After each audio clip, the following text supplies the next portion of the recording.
Hey everybody, we are back with our second clone episode.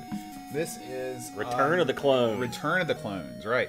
And we're going to start things off with Major Motion, which is a Spy Hunter clone. Hit the number one, please. I'll hit it. All right, bud. I'm going to let you control my truck. Whenever the space bar will bring the truck out. Okay, just let me know when you want to hit it. This is too fast. Okay. I'll tell you that right now. Well, we can slow it down. Now, if you're not familiar with Spy Hunter, this is a really big game back in the day. That's much better, yeah. In this game, you're a spy. So like in the okay, hit the space bar for me. Okay, now there's my truck. What you want to do is let him pass you, and then you want to get him away. It's got a little bit of bump and jump in there. And then we get our new weapon. So it's our new weapon right there. So get out of here. I like how the Amiga logo is right there in the sidebar there. That's right. Now, so you don't want to actually shoot non-spies. They frown upon that. Yeah. Oh, see, that guy just took out my tires. Here we go again. I thought this is the only game that really got it right. Now, see, that's a bad guy, but you can't shoot him. Okay, hit the spacebar, boat. Now, these guys are trying to try me off the road. Oh. Die, you stupid scumbag. Oh, not just good. Missed it. Come on. There we go. Now, there's... Okay, see, the J button will put on oil slicks. Let me get in front of this guy. I hit it. Okay. Yeah. There you go. So, stop hitting it. Don't use it all. No, I just hit it once. Okay, hit it now. Well, it's like all these suckers. But one thing that always bugged me about this game when it came home is like they didn't often give you all the weapons and stuff, and it used to drive me nuts. And it's still driving me nuts. There we go. Oh, okay. Oh. Helicopter. Again, this is, I mean, if you've played this in the arcade, this is real close. We're going to try to get to the later areas here. Oh. Oh.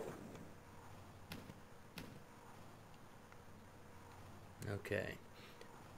One thing that, again, this game's missing one big thing, though, and it's sort of the important thing I wish it had, which is the Peter Gunn music. Right. Yeah. Which is sort of what this game's known for. Look at this herd of cars. They are all out against that's you. a little unusual. It's like somebody drove a car, a lot of tanks up. So here we go. Kill this guy. It makes you wonder why the bad guy doesn't do that. Okay, boat, hit the... Oh, did you see that right in? Now, you can't summon the truck in the arcade game, can you? You can. Oh, okay. You can't. I've always... I oh, never knew jeez. that. What is that? Look at that double car. Yeah, that was by the McDonald's sign.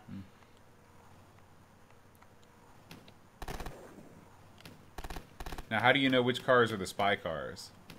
I think all these type are. The one I just shot, I'm not 100% sure. Oh, no. Oh. That's it. You want to try it? You know, I'll try the arcade version. Okay, go ahead. So that's Major Motion. It's pretty much arcade. It's very close to the arcade. That's what I liked about it. It was a lot of fun.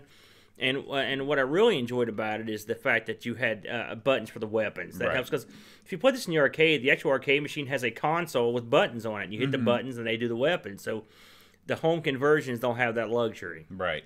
Cool. Well, let's check out the main version. Hey, everybody. We are back with the arcade version of Spy Hunter. Pulling you up here. Oh, we're already in. Anything happening?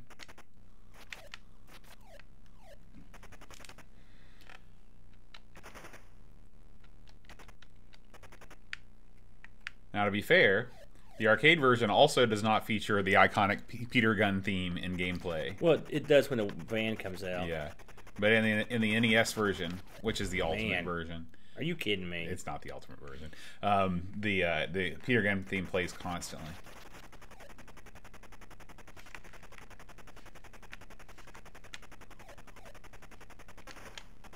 So is this one of those games where you just... There's no penalty to just firing constantly. No, you shouldn't actually. But I'm trying to. Oops, like that was a mistake.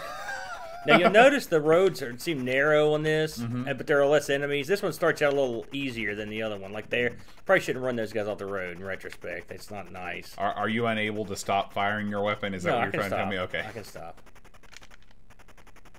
Now, in the arcade version of this, which especially the good one is the set down version. Sure. Yep. Where you can actually set down. Also, I'm in low gear here. I'll go up a little bit, but there's this guy. I like that the guy's taking pot shots at you from the side of the road. Typical gangsters. But the buttons light up, and they're manual buttons. When you push the buttons to do various things, you know, and so that makes it more it makes it more like being in a spy car, you know. Yeah. Yeah. So here's our weapons van. Let's see if we can.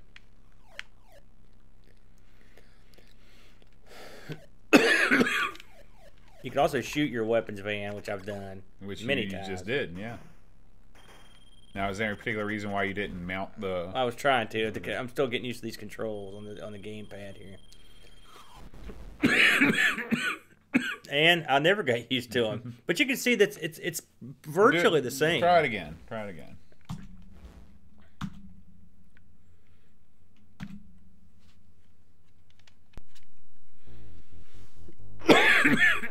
There we off. Okay, it's playing now. It wasn't. I think it stops eventually. That's another song. You come into the arcade, you're like, well, I know what's in here. Yeah, you're right. I wonder what the Peter Gunn theme. I guess it's actually called the theme from Peter Gunn. Peter Gunn was a TV show. Mm-hmm. Which I have not seen any episodes of. The earliest I go back with spy stuff is Danger Man, or Secret Agent Man. Secret Agent Man. Remember that? I know that song. He's giving you a number. Blah, blah, blah. But that had the great Patrick McGowan in it from The Prisoner, which is a great show. Is he like the fugitive? Well, no. He's not like that at all. Where'd you make that assumption? Because it's the something? No.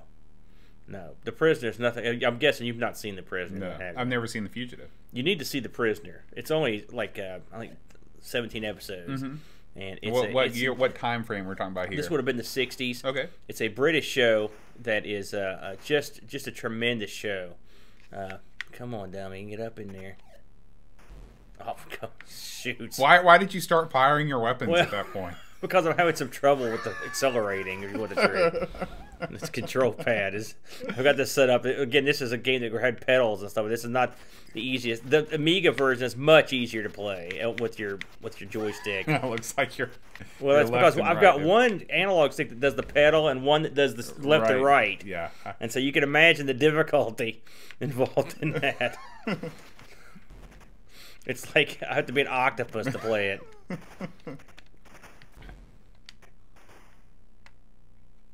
I'll show them. I just won't go anywhere. Yeah. Oh, and then I get ran over. Well, right. Let's move on, shall we? Anyway, I like Major Motion. I think it's a pretty good rendition of this, but because this is a tough game to play at home. Yeah. Fairly. Hey everybody, we're back with Donkey Kong. Yeah, it's on like Donkey Kong. It is. Are you going to do the Donkey Kong? I don't know how to do it. You just bounce around like an idiot, throw barrels. That's how steal I do women. I could get down with that. If it was barrels of bourbon, I mean, that sounds like maybe I am doing the Donkey Kong. I didn't even know it. Steal the chick, barrel of bourbon. I wouldn't be tossing them. I'd be tossing the empties. Games on request. Yes. This is one of the better sort of intro screens that I've ever seen. Well, this thing, from what I've heard, this was just basically ported up from the C64. And you can see some games they've got listed there. And one of them, like Bag It Man, that made the ride. I know you can get that on the Amiga, and I think Aztec Challenge as well. But the one I was interested in, I knew you'd be interested in, was Blue Max. Right. And I was like, wow, I wonder if they did this. But it's from what I could tell, that Blue Max never got ported up, unfortunately, which is a tragedy because the Blue Max on the Amiga is not the Blue Max on the C64 and the Ataris and the one we really love. Yeah. But I stumbled across this game. It just happened to pop into my caddy. I must have copied it off somebody, and when I came across it, I'm like, what's going on here? And so I found it and fired it up. So let's give it a whirl, Bo. Okay. Now this screen looks a lot like the opening screen on the 7800, or maybe the try to think what the one on the Atari 8-bits looks like. But I mean, this looks a lot like the 7800 one. Yeah, the Atari 8-bit one looks a little bit worse than this. It's got that Atari 8-bit font, where it's like inverse highlighted, and but the actual game itself is fine. I do like the fact that copyright 1991, 93, Big Monia. So how's that working? Copyright the Donkey Kong game? Clearly, I think this is baloney. Yeah, I think that their interpretation of copyright's a bit different than what the laws is. You got that right. So. Hit F1 for me. Let's fire this thing up. I like the fact that perpetually at the bottom of the screen they still have their the credits rolling. They still have their demo group pirate baloney flashing me. I guess people voted on which game they wanted to come next, and I guess Blue Max didn't make the cut. I know, like I said, Baggett Man made the cut, which I actually thought about doing that for this too. Baggett Man you ever played Bag Man? I love Bag Man. See, maybe it's Clones 3 one of these days. The Bag Man might make the cut. I think this is a pretty competent version of the DK, though. It looks good. The graphics look really smoothed out. When he was climbing up the ladder there, I thought I cleared that, to be honest with you. It is a little bit weirdly stretched out. It's sort of smushed. Yeah, yeah. I wonder if they could have gotten a few more lines if they hadn't had to have their perpetual fun time. But again, I guess part of this, the resolution, it could be just because it was a C64 thing. That's true, too. I'm sure it could have sounded better and looked better if they'd made or maybe someone did make a Donkey Kong for the Amiga, but I haven't seen it yet. What's that funny-looking barrel? That's probably a flame barrel or something. I don't know. They have this. Sometimes the barrels are blue and sometimes they're not. All right, we're out of here. Now this game, if you get past all the normal levels, then you get a mystery level that they made. Which another reason I always dug this. Not like I can get there every time. Is this normally the second level of Donkey Kong? In Japan. Okay. This is the Pie Factory level. Yeah. Like the Pie Factory podcast. Is that where they got their name? Yeah. No well, kidding. I mean, yeah. Where else would it have come from? Dude, I don't even know. Yeah. That's where it came from. Now this is going to be tricky. I noticed that these conveyor belts don't look like they're switching. They're switching the way they're riding here. They switch back and forth in the. So did they leave this out of the American version because it was too difficult? Probably, but the truth. This is gonna be no easy task here with these things coming this way. Yeah, with the flame guys coming down. That guy's being a real jerk. Look at Donkey Kong. He's like moonwalking across the. Oh yeah. That's gonna be tough, yeah. bro. You want to give us a whirl? Sure. That way you can look dumb. Now, how much Donkey Kong did you play in the arcade? Did you play Never. I never played a Donkey Kong in the real, actual arcade. Really? Yeah, Donkey Kong has never been one of my favorites, to be honest with you. I always found it to be too difficult and not worth my time. I love me some Donkey Kong. I have owned 2 Donkey Kong machines, including the one I own right now. Our machine has a special board in it that lets us play Donkey Kong 1 and Donkey Kong 3. Donkey Kong 3 was an unofficial fan-made version. That is, the guy took the various art from the first couple of Donkey Kongs. I believe it's actually called Donkey Kong 2, isn't it? Because Maybe Donkey it Kong is. 3 Yeah, you're right. is Donkey Kong 2. My bad. Because Donkey Kong 2, was that the... No, wait a minute. Let me get this straight in my head. Donkey Kong Jr. And then, yeah, Donkey Kong right, 3 right. is the one that's different with Stanley. Right, that's right. But, so have you played that one? Yeah. You played it at my house, right? Well, I played it on MAME and stuff. Yeah. Donkey Kong 3, you mean, right? Donkey Kong 2. The new Donkey Kong, I've not played the new with the new board that you put in. I've not played that. Really? Yeah. Well, let's have a look at Donkey Kong. Okay. All right, we're back with the MAME version of Donkey Kong. Straight from the arcades. Straight out of Japan.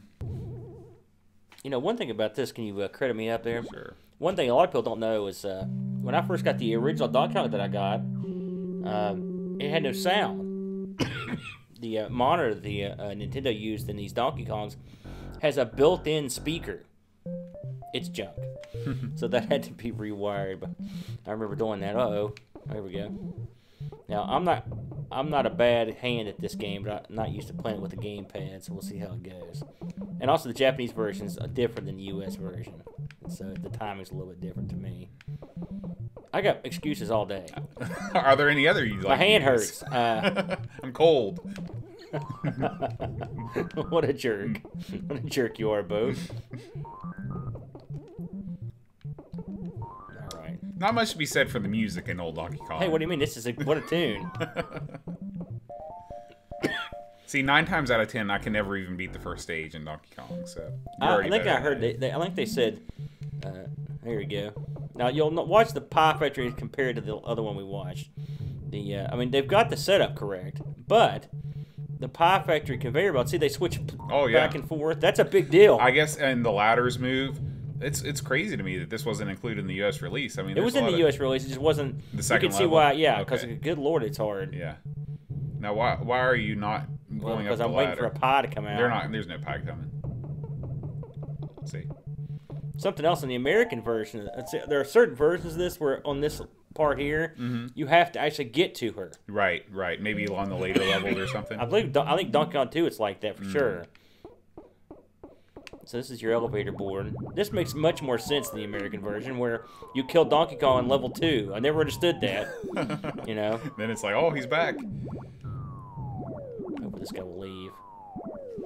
Another reason why I don't like this and a lot of early arcade platformers is I always hate games where you take, if you fall too far, you die. Yeah. And that always annoyed me. Okay, we'll see if we can get through here. You know, the graphics are obviously crisper. Like I said, I think the other one was a C64 ported to the Amiga, but I think they did a pretty good job overall.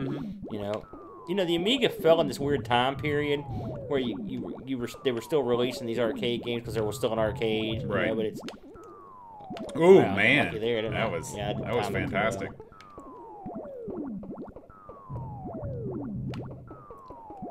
And I'm sure, like, knowing exactly where to stand, that's something that only comes with practice. Well, on later levels, that spring will change.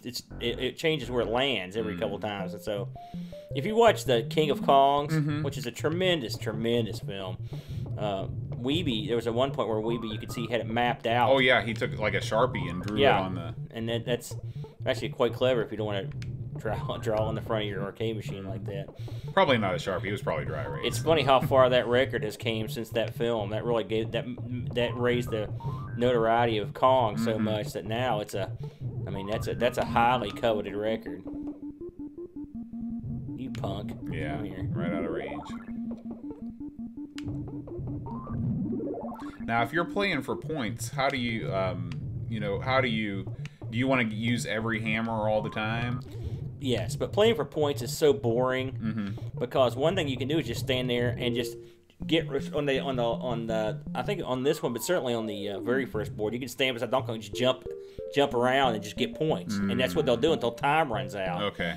The skilled players can milk points on this that like you wouldn't believe. They could just go forever. So like I said, I thought the Amiga version was pretty good. If you consider when it came out, I mean. I thought they did a pretty fine job. The fact that they added an extra level, that level's hard too. I've only gotten there a few times and it's difficult. This is a little headier here, but I'm not good at the home version, but I work on it every once in a while. And when I was at my height, I could do a pretty good job, back in the day. Yeah, but I'll get up to the girl and you can cut me off. I sit here and play this thing for hours.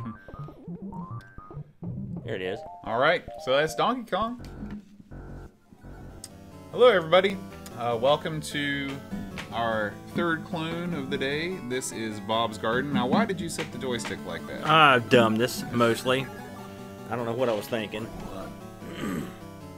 Let's see. So this is obviously a clone of Mr. Do.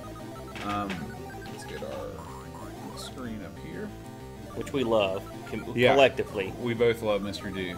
How do I start the game? Do I need to do something? You don't have to do nothing, right. Sir. Just lean back and let the master. I'm ready to relax and see.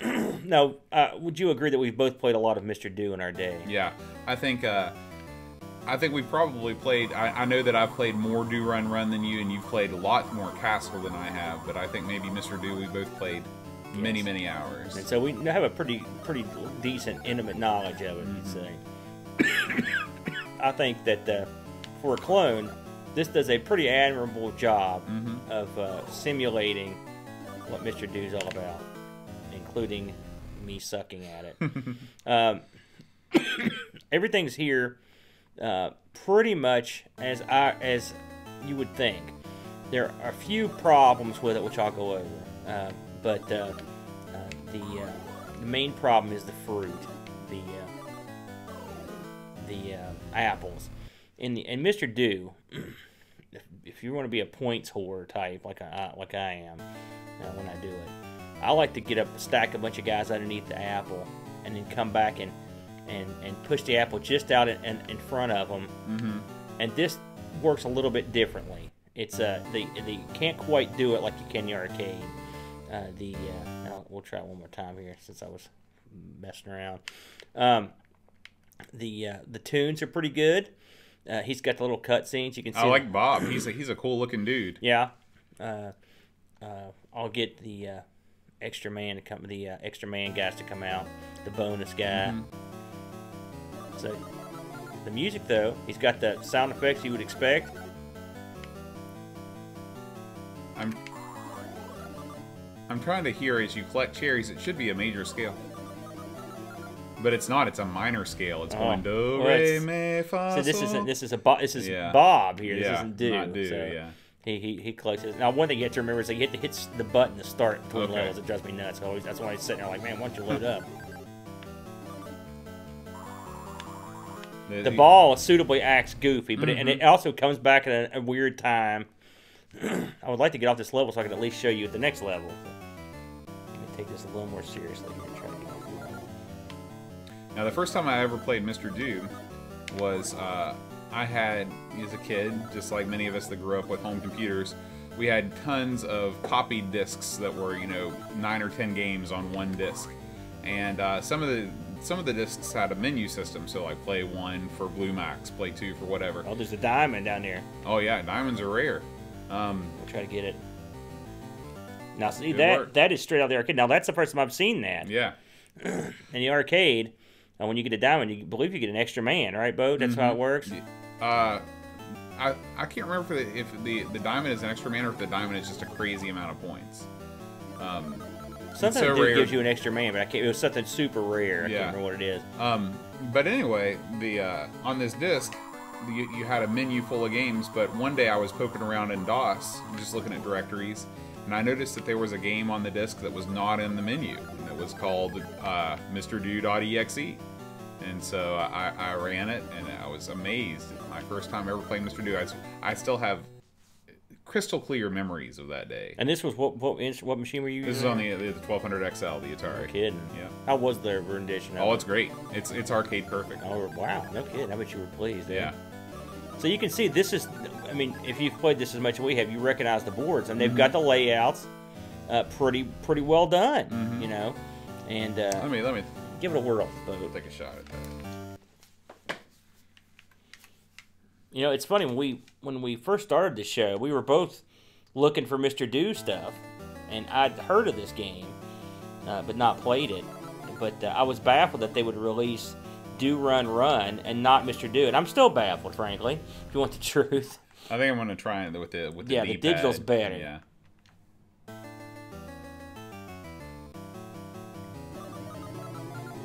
Another game that could use the 4-way stick, by the way. These things, these old arcade games, they're tough to emulate with the control feel right. I think that might lead some people not to like them because they're like, "Oh, these controls stink." Well, they weren't bad in the arcade. Right. And you got a herd of guys. Now, you notice that they caught you pretty quickly. In the arcade version, you could outrun them out of the dirt, but not in the dirt, as I recall. So probably that's something right there that's a little different. These guys can come through the dirt like they do in the arcade version. Right, they can burrow through. Yeah. All right, well, let's check out the MAME version. All right. Okay, we're back with Mr. Do. Do the do, sir. 1982.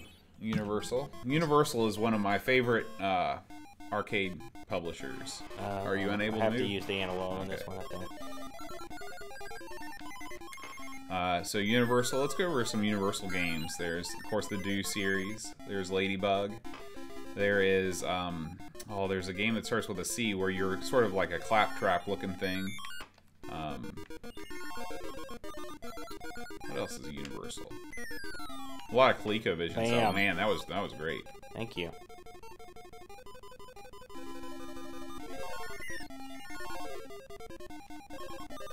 Boy, you got lucky. He turned just in time. Luck, boat, or incredible skill? Incredible skill. That's right. Without a doubt.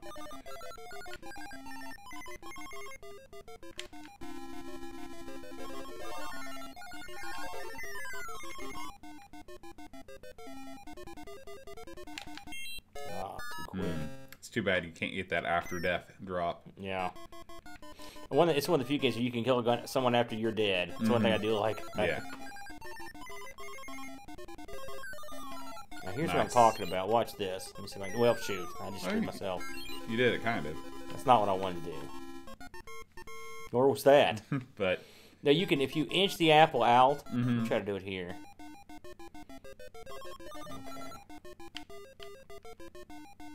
Now they can't get past that, and so they will accumulate here if you wait until they do that. Then you're screwed.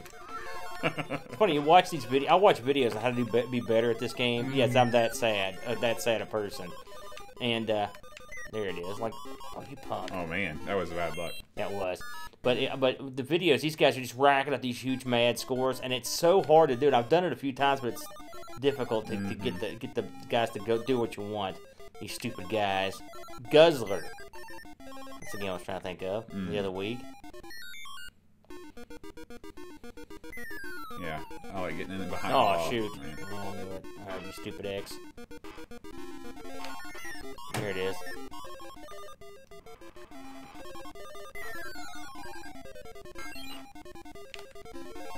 Oh, we got problems now. Wait, they're fetching you out of the dirt. That's what it is. I knew it was something like that. Good work. Dankeschön. The Bob's Garden also has a little cutscene similar to this. We'll try one more. You want here? Oh no, go ahead. Go ahead, keep going.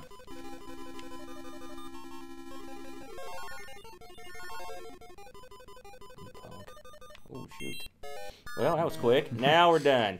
Mr. Do, it's a classic though. Yeah, very cool. Well, this concludes our Attack of the Clones Revenge Part 2. Yeah, give them a shot. Yeah, these are all good games. We'll see you next time. Adios.